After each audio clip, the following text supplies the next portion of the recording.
Welcome back to the Bean Shed, folks. This video is going to be all about maintaining your wood-handled tools with a metal head or edge of some kind, like this hatchet, axes, hammers, whatever it may be.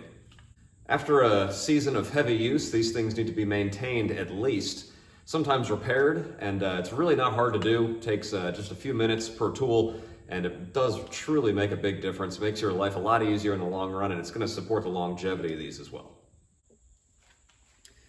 Now, the first thing I always do is see which tools need a resharpening as the first step here in general maintenance. These three, none are really bad right now, but they do need some proper attention here. So this one, for example, this is actually one of my grandfather's axes here, a little hatchet. I use this when we're splitting the firewood.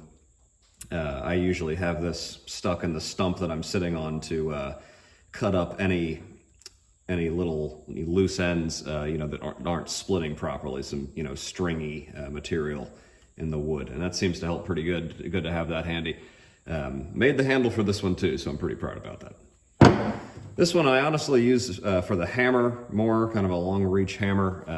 Made the handle for this one too, but found this at a garage sale kind of thing, and figured it was cool, wanted to make a handle for it and see how it was. So we'll do a little sharpening here on the blade for this one as well. And then finally, this one here is probably the most in need. This is the one that I keep inside by the wood burning stove to make sure that, we can cut up some kindling if we're inside or something like that. So this one gets used every single day for, half the year or so. I have to sharpen this a few times a year, actually. Now, on the other hand, your big splitting mauls, these don't need to be that sharp, really. In fact, it's actually a better thing, I think, to have them slightly dull. Obviously not terrible. I mean, there's a decent edge on there, as you can see, but the problem is that if it's too sharp, it just gets stuck in the round, and you're forced to kind of try and yank it out, a bunch. So I actually like to have these not super sharp, so I think we'll probably leave this one alone for now. Now, you can get real crazy and detailed with sharpening for knives and axes and everything with a blade or an edge. But for all intents and purposes here, these three are going to be primarily used for lighter work, finishing work. So what we'll end up doing here is just kind of using a mill bastard file, one of the greatest names for tools ever created. This is really good for giving a sharp edge. I wouldn't say a crude edge, but maybe not the same detail as, a whetstone or something like that, but it'll work perfect for what we're going for here. And it's super easy. You just take the front of the file, lay it down on the angle of the edge, and push forward, keeping it straight the whole length of the edge here.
Now that we have finished up sharpening our edges here, we can go and focus on the handles. A fresh coat of boiled linseed oil here is what you want to be putting on your handles. I've been using this for quite a while. It lasts a good bit of time here, so buy it once, have it last a couple of years, probably at least. And we'll just throw a coat of this on each of the handles, not too much. It can get a little sticky if you overdo it. But we'll throw one coat on here and let it rub in, give it a nice finish, and strengthen from the inside out.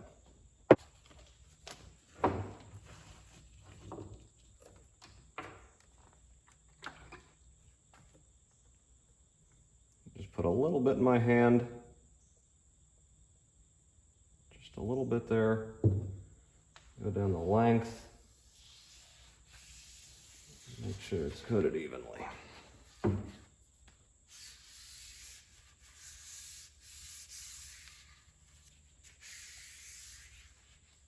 I like to wear a glove.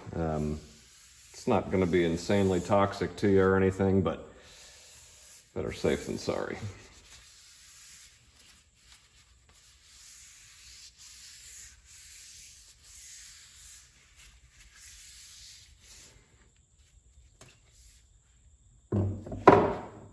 So you want to actually put it in the edges of the wood so it can soak in even better. Load it up.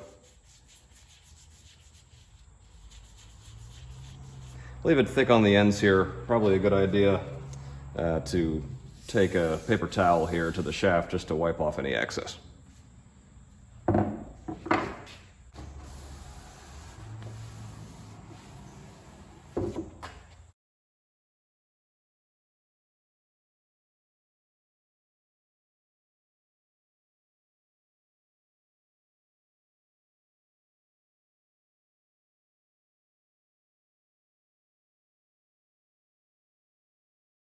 Last thing we want to do here is take care of the metal heads of these tools, and to do that we'll simply scratch it up a little bit here using some steel wool, kind of get some of the main dirt off and just make sure it's nothing's caked on there too bad. And then we'll use some ballistol afterwards to go through, give it a nice shine, and protect it here, you know, for future use.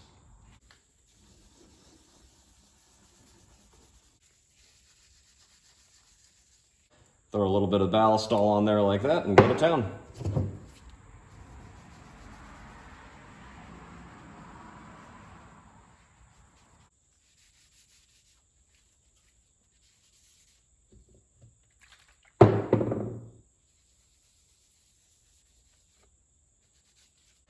And just like that, folks, you've got some tools you can really be proud of here.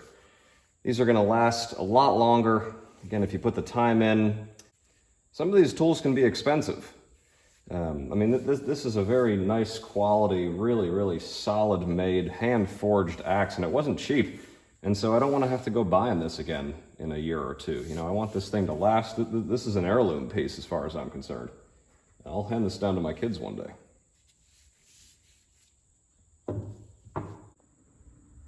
I mean, look at that. That shine. Does a table full of axes not give you a nice tingly feeling inside?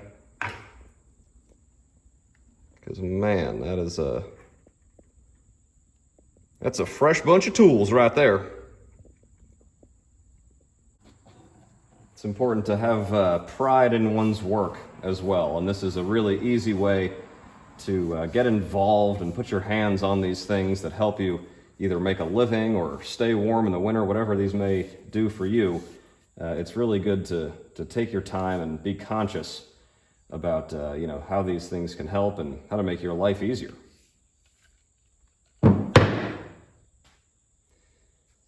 Take care, folks. We'll see you on the next one.